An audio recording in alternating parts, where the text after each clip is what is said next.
Bonjour,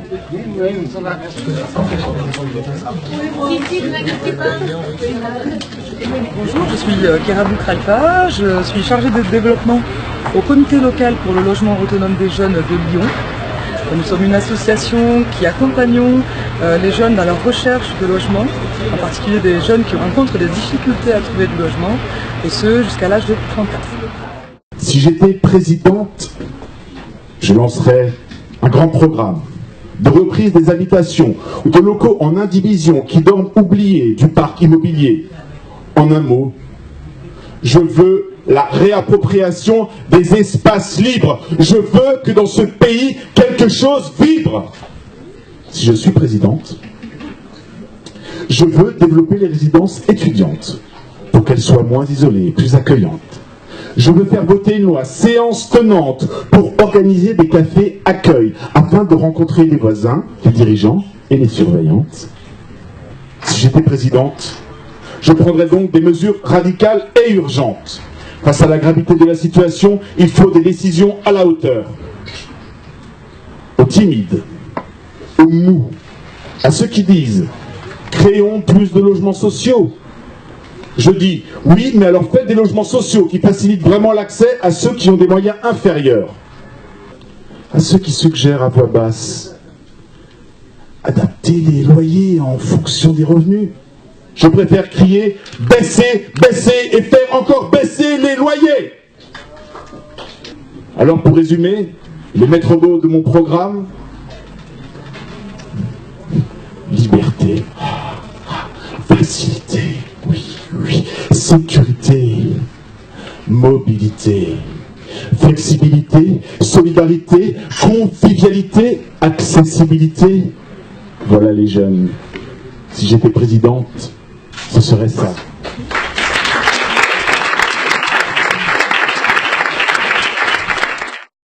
Alors on a finalement on a les étudiants, on a les apprentis, on a des jeunes sans ressources, des jeunes au RSA, des jeunes finalement dans des situations sociales et économiques très variées et qui font que chacune de ces catégories-là a des problématiques d'accès au logement bien spécifiques. Le point de vigilance qu'on aura ce soir, c'est de ne pas mettre les jeunes dans le même paquet parce qu'on se rend bien compte qu'il y a les critères et les difficultés ne sont absolument pas identiques. Toutefois, on peut identifier 3 enjeux majeurs. D'abord, on a un enjeu qui est quantitatif. Comme le reste de la population, les jeunes sont soumis à une très forte pression et à des loyers élevés. Du coup, dans les zones tendues, on manque considérablement de logements abordables. Puis enfin, on a des enjeux qui sont plus techniques, et notamment celle du garant physique. Faut-il ou pas supprimer le garant physique? Une garantie universelle est-elle la solution à toutes les difficultés d'accès au logement des jeunes? Voilà, donc vous voyez, les questions sont multiples. On va commencer en parlant tout d'abord du cœur du sujet qui nous intéresse ce soir, qui est la garantie universelle.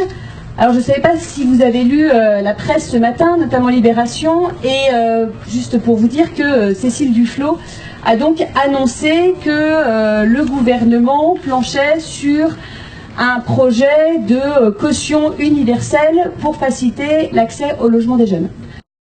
L'APAGL, on est très coutumier en France des sigles, alors on va décrypter. APAGL, c'est Association pour l'accès aux garanties locatives.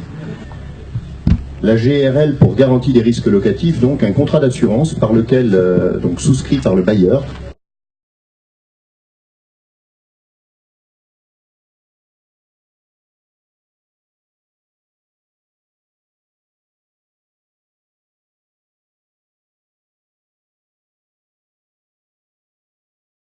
Alors sur le fond, existent déjà les garanties de loyer impayés classiques, hein, qui sont en place depuis 20-25 ans, on trouve ces garanties-là.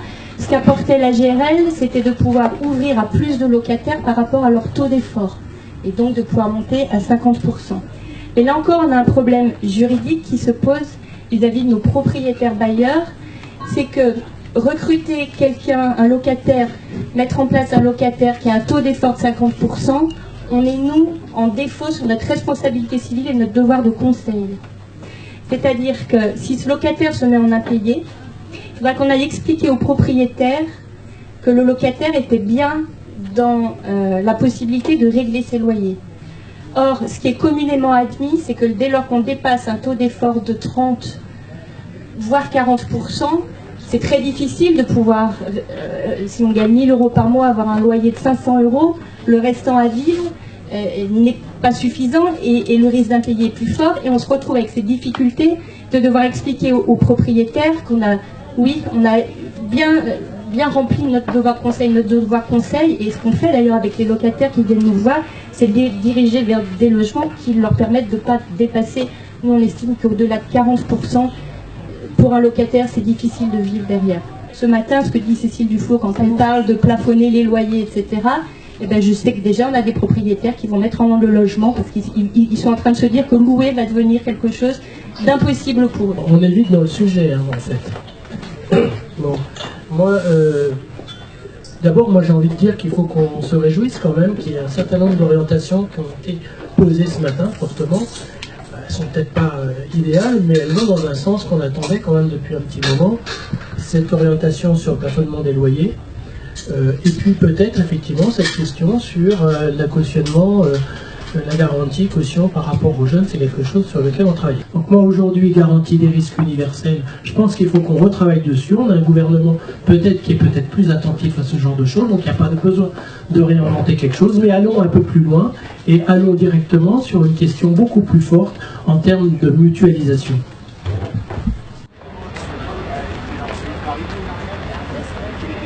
La vraie question qu'il y a derrière le débat qui est posé aujourd'hui, c'est est-ce qu'on continue à avoir des mécanismes de sécurisation individuelle qui demandent à chacun, propriétaire, locataire, dispositif de gestion, quel qu'il soit, de prendre en charge cette question-là, ou est-ce qu'on arrive à des mécanismes plus collectifs qui peuvent avoir leur intérêt et leurs limites. On a l'exemple belge juste à côté qui a un droit à peu près comparable, donc on n'a pas de droit de demander des garants pour faire court en Belgique, et puis pour le enfin de caution solidaire, le garant dans le langage civil, et pour ce qui est de payer la caution, toujours dans le langage courant, c'est posé sur un compte commun entre bailleurs et locataires, et puis pour décoincer cet argent-là, il faut les deux signatures, donc ça pousse les acteurs à s'entendre entre eux. Donc c'est un système qui paraît assez vertueux sur le papier. Mais comme tout le monde est logé à la même enseigne, et que finalement le propriétaire intègre le risque, ça devient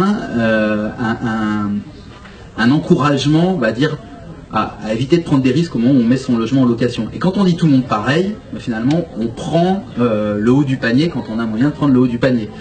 Moi je pense qu'il faut se méfier de toute façon de poser, comme dit Nawel, parfois des termes politiques uniquement en termes de dispositifs. La question de fond, c'est, enfin, pardon de déraper un tout petit peu, mais c'est qu'on est dans une société qui n'aime pas beaucoup ces jeunes. On le voit à l'embauche, on le voit dans le logement, etc. Donc si on ne met pas des moyens spécifiques sur les jeunes, sachant qu'on est dans une société qui a un peu peur de tout ce qui est nouveau, qui a un peu peur de la jeunesse, on n'arrivera pas à les accueillir. Parce que finalement, on n'en veut pas. Regardez, même dans mon secteur, le secteur associatif, regardez comment on embauche les jeunes, hein, à coup d'emploi aidé, de contrats partiels, etc., en disant « Ah oui, mais on ne peut pas ». Bah, les employeurs dans la sphère privée font pareil, et les logeurs font pareil. Donc, on est quand même obligé d'avoir un peu un dispositif spécifique pour les catégories qui ne sont pas, je dirais, bien accueillies spontanément par les acteurs d'habitat. Moi, je ne suis pas trop d'accord avec l'idée selon laquelle les entreprises ou les propriétaires ne veulent pas des jeunes. Nous, on n'a pas ces discussions-là, on ne les a pas avec nos propriétaires.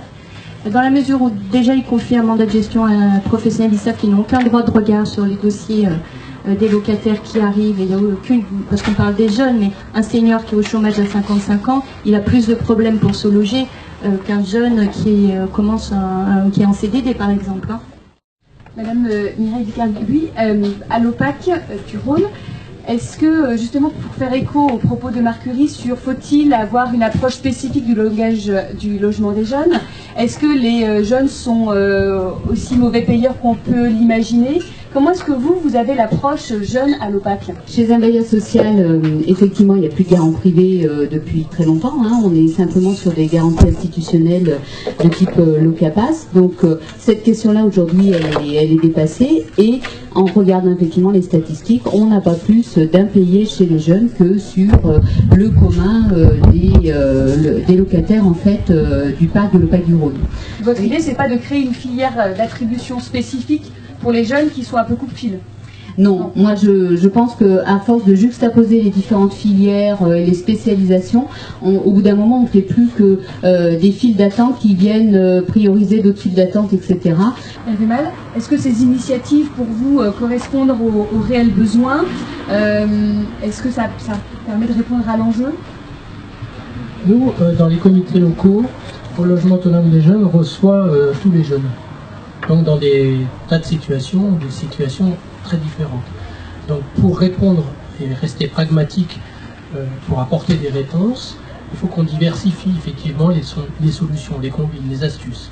Aujourd'hui, louer des studios, j'entendais ça ce matin à Paris, pour des appartements de 30 mètres carrés, louer des studios à plus de 1 000 €, est-ce bien raisonnable ? Ça n'est pas possible. Est-ce bien raisonnable de demander de la garantie, de la caution pour couvrir ce type de location? Il y a un moment où il faut qu'on stoppe. C'est pour ça que moi je suis assez d'accord avec ce qu'on disait. Il y a peut-être à re-regarder tout ça, à reprendre les choses, à se dire, bon, on ne va pas partir dans le mur de cette façon-là. Il y a des solutions effectivement à trouver. Effectivement, chacun a son rôle d'acteur à mettre en œuvre, mais il y a un moment où on ne peut pas toujours aller...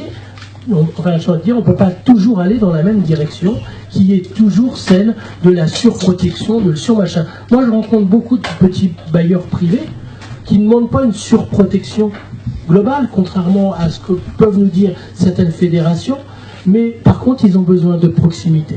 Ils ont besoin d'une relation. Il y a des petites ressources mensuelles dont ils ont besoin. On le comprend parfaitement et tout le monde est là pour. Donc revenons à des usages normaux.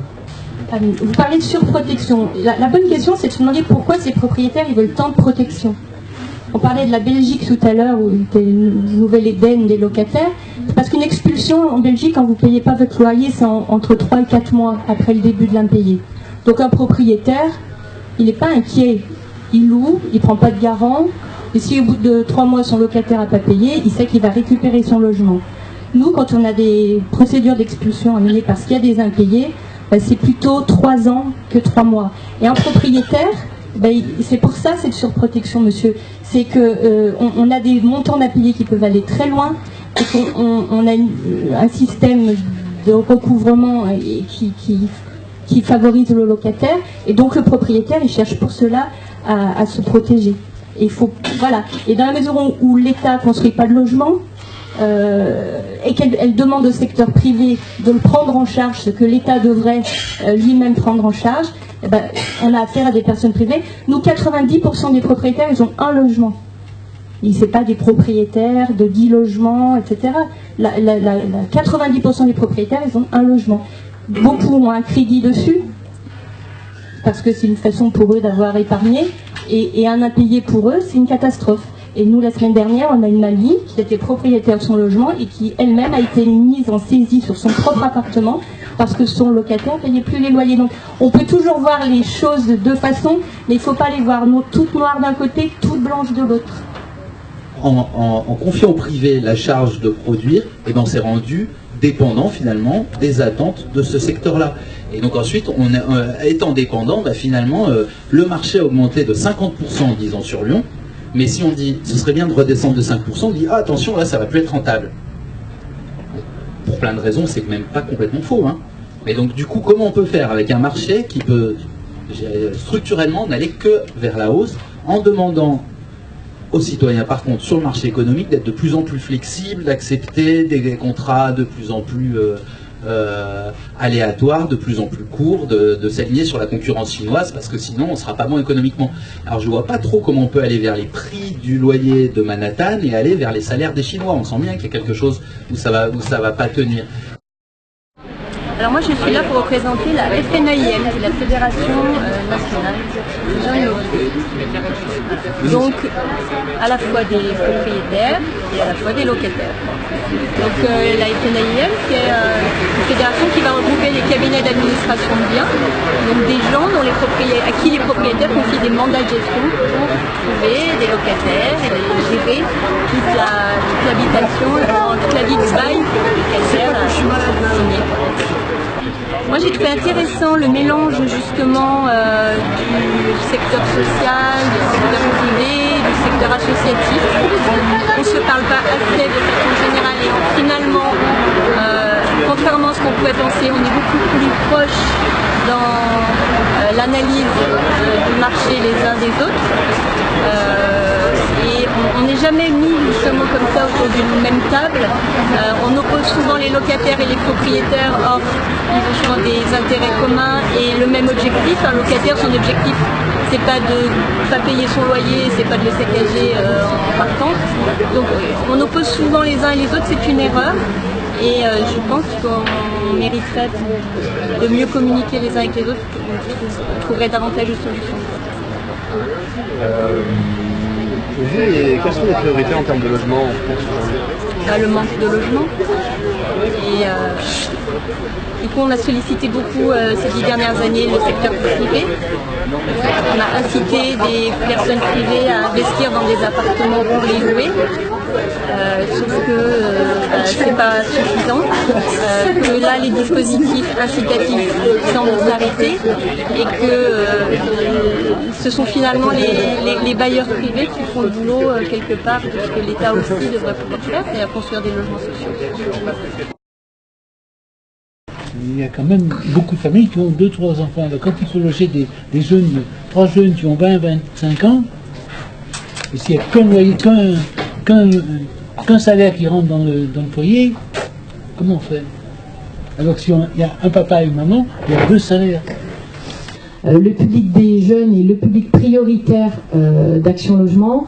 On nous demande de financer plus de 15 000 logements supplémentaires par an et d'augmenter nos attributions aux jeunes, puisque l'on doit désormais attribuer accorder plus de 8 000 logements sur 3 ans à des jeunes. Voilà. Aujourd'hui, le public jeune représente à peu près 34% des gens qui sont relogés chez nous. Et voilà, donc on doit augmenter notre investissement auprès de ce public-là. Pour aller un petit peu plus loin par rapport à la réflexion de monsieur, là, il parlait de la famille finalement. Effectivement, il y a une réalité dans notre pays, c'est que l'évolution de nos jeunes, ou l'accompagnement de nos jeunes, repose beaucoup sur effectivement une politique familiale. Effectivement, le système n'est plus adapté. On parle tout à l'heure des CDI, hein, on parle de la mobilité. CDI, aujourd'hui, je crois qu'on disait ce matin, 80% des contrats qui sont signés aujourd'hui sont en CDD. Il va bien falloir changer de curseur. Le curseur qui consiste à demander un CDI pour avoir accès au logement, il va bien falloir le modifier, le changer. Vous savez, moi j'ai une fille qui a une 30aine d'années, elle a pris un logement à Grenoble, elle a un bon boulot, elle est cadre, mais n'empêche que pour prendre son logement à Grenoble, on a demandé mes 3 fiches de paye, ceux de mon épouse, mon acte de propriété de logement. Quand on est face au bailleur, finalement, quel choix on a? Vous nous demandez ça, vous n'avez pas le droit. Bon ben, faites ce que vous voulez, je vous le demande. Après, on peut aller effectivement dans les tribunaux contester, mais on a d'autres chats à fouetter après. L'important, c'est de récupérer le logement, on en a besoin. Donc, effectivement, il y a le droit, puis il y a la pratique. Dans la pratique, je peux garantir qu'on demande beaucoup plus de choses que ce qu'on devrait nous demander. Malheureusement, ça se pratique. Est-ce que les jeunes ont besoin d'autres services dans le logement que d'un seul garant plus facile, d'une aide à la mobilité? Est-ce que jeune veut dire aussi accompagnement social? Est-ce que les jeunes ont besoin, je ne sais pas, de logements davantage meublés, un tout petit peu meublés? Voilà. Qu'est-ce que vous en pensez en tant qu'acteur du logement? Qu'est-ce que vous percevez à la fois dans la demande des jeunes et vous, en tant qu'institution, qu'est-ce que vous sentez que les jeunes ont besoin?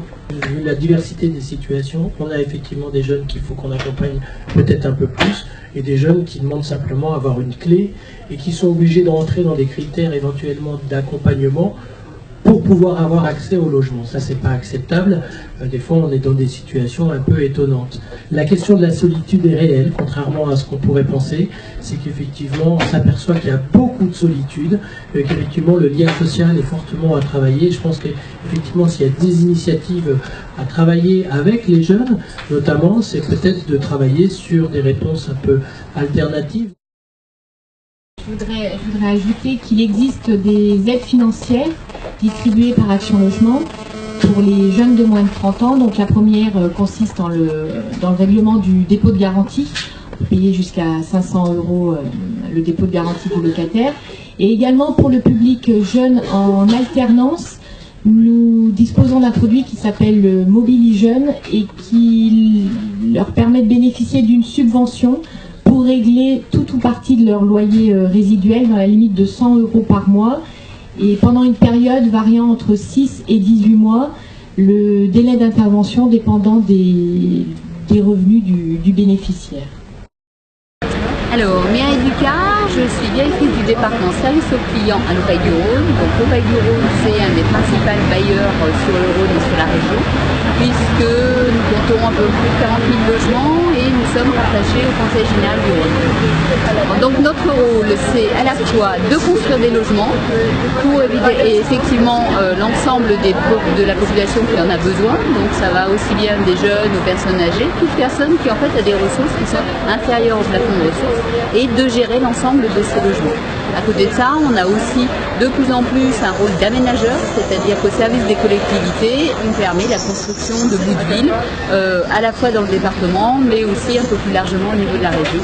Et puis depuis 3 ans, nous développons le métier de syndic HLM, puisque lorsque nous mettons en vente des logements qui ont été gérés par l'Opaille-du-Rhône, eh bien nous devenons un syndic pour aider les copropriétaires à les gérer. Les problématiques, c'est que nous sommes en zone tendue pour le logement. Évidemment, il y a 3 fois plus de demandeurs de logement sur l'agglomération lyonnaise qu'il n'y a d'offres, et y compris pour la construction du logement social. Alors même si on doit reconnaître qu'effectivement depuis bien une dizaine d'années, la question du logement est devenue primordiale dans les politiques publiques, et qu'il y a un effort considérable pour construire du logement accessible, que ce soit à la fois avec l'aide des promoteurs privés ou vraiment sur le modèle du logement social habituel. Il y a une vraie dynamique, je dirais, c'est ce qui toujours caractérise la région Rhône-Alpes et le Grand Lyon, quand on se déplace un peu au niveau national, sur cette dynamique de logement qu'on peut avoir au niveau lyonnais.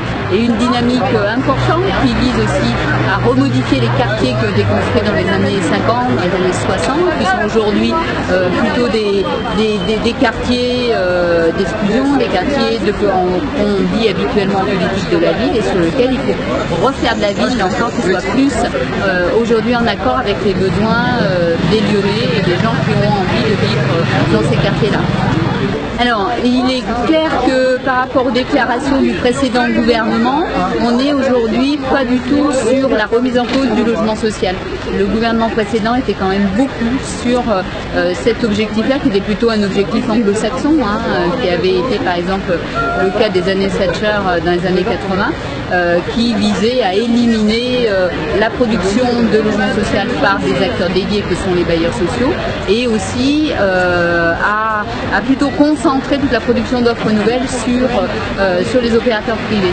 Donc on a eu quand même des remises en cause franches et massives de ces politiques-là par un démantèlement du modèle économique du logement social dans les dernières années. On a eu très précisément depuis 2 ans des taxes sur les organismes HLM pour venir financer d'autre part des politiques publiques. C'est clair, je pense que ce sera autant de choix qui risquent d'être revus, d'orientation qui risquent d'être revus par le nouveau gouvernement, même si la réalité économique elle demeure, et qu'on est très réaliste par rapport aux différentes mesures qui pourront être proposées dans cette période de crise. Si vous étiez ministre du Logement, quel système de garantie universelle vous voudriez voir mettre en place? Je pense qu'il faut essayer de garder à l'esprit beaucoup de clarté là-dessus, éviter effectivement la multiplication des dispositifs, et les pistes qu'on voit aujourd'hui ne semblent pas aller dans ce sens-là.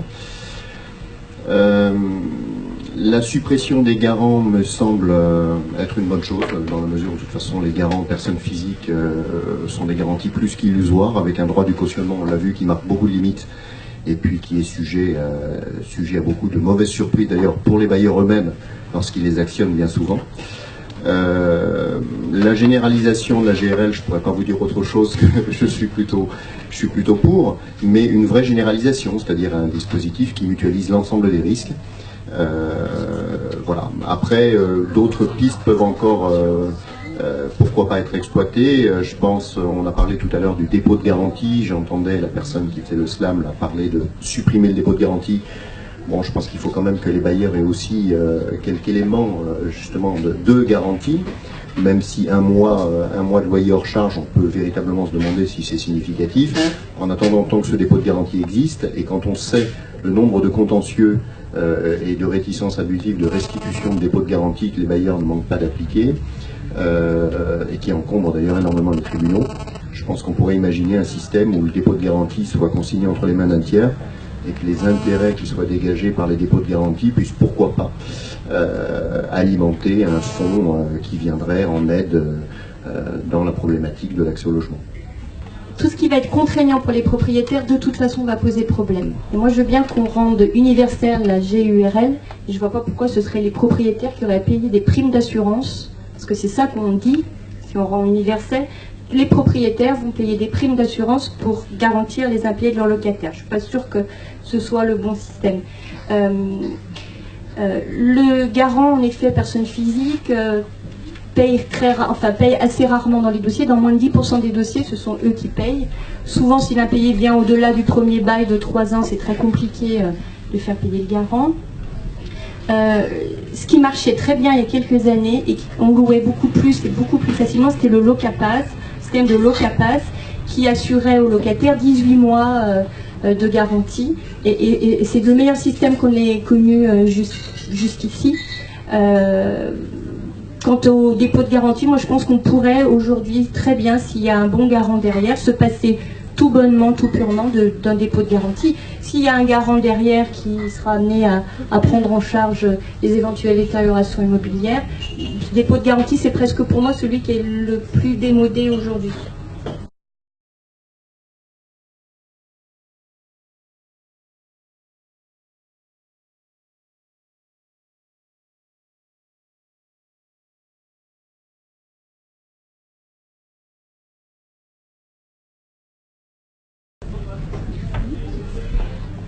Le Locapass, oui, pour revenir sur ce système, en effet, il fonctionnait très bien. Il avait pour avantage d'être gratuit. Aujourd'hui, il persiste, mais seul le parc conventionné en bénéficie. Je pense que du coup, il a quand même eu ses limites, parce que dès qu'un impayé se déclenchait, on payait, tout simplement. Et je pense que ce qui est bon aujourd'hui dans la GRL, c'est ce traitement amiable qui existe. Et moi, je serais plus pour un dispositif universel, sans distinction de parc, sans distinction de catégorie socio-professionnelle ou de revenus. Et par contre, je souhaiterais également qu'il n'y ait pas que le bailleur qui supporte cette assurance, et qu'elle soit, pourquoi pas, oui, en effet, également un peu payé par le locataire pour le responsabiliser. Voilà, avec bien sûr toujours ce traitement amiable qui suit, puisque ça, je pense que c'est ce qui a fait défaut au Locapass, et qui, voilà, et qui aujourd'hui est le gros plus de la GRL, c'est de se dire que tous les dossiers, même lorsqu'on est un candidat, dit bon candidat, on n'est pas à l'abri d'un événement conjoncturel, que l'on gagne 1 000 € ou 4 000 € par mois, et une intervention d'une conseillère en économie sociale et familiale pour établir un diagnostic et essayer de voir si une solution peut être apportée pour maintenir la personne dans le logement, ou si au contraire il vaut mieux essayer de la réorienter vers un autre logement qui lui soit plus adapté. Je pense que ça, c'est quelque chose qu'il faut garder. Ce que je souhaiterais avant tout, c'est que le Locapass ne disparaisse pas. Voilà. Puisque aujourd'hui, c'est, à part les mesures issues du FSL, le seul moyen d'avoir une garantie pour les locataires du parc social. Donc effectivement, c'est un enjeu fort, hein, c'est un enjeu important financièrement, et là c'est bien le partenariat avec les collecteurs qui permet effectivement d'asseoir cette garantie-là. C'est fragile. Et j'ai dans le même sens que Katia, en disant que il y a quand même quelque chose autour de la déresponsabilisation, et un peu, si c'est pas suffisamment bien explicité, si on est en face de quelqu'un qui est un peu malin, ça peut ressembler des fois un peu à un droit de tirage. Voilà. Et en tous les cas, ça peut rendre un peu difficile, y compris financièrement pour la personne en question, son installation dans un parcours résidentiel. C'est vrai qu'on n'a pas beaucoup insisté sur le volet accompagnement social qui peut se mettre en place en cas de défaillance, qui garantissait quelque chose tant au niveau du locataire qu'au niveau du propriétaire. Alors oui, moi je suis un petit peu dans l'idée de dire qu'il y a un certain nombre de choses dont on se rend compte, on se prend la tête dessus, donc il faudrait arriver à les supprimer, le garant physique. Moi je pense effectivement c'est d'une autre époque. La question du dépôt de garantie, ça ne représente pas grand chose finalement, un mois de loyer par rapport au bien qui est confié. Par contre, un dispositif collectif beaucoup moins individualisé pour accompagner, je dirais, ce qui est un droit. Le droit au logement, c'est quelque chose d'important. On s'en rend compte au niveau du logement des jeunes. Comment on peut accepter que des jeunes refusent ou prêtent de prendre un boulot, tout à l'heure, c'est ce que vous avez évoqué, au prétexte qu'on ne trouve pas de solution locative adaptée.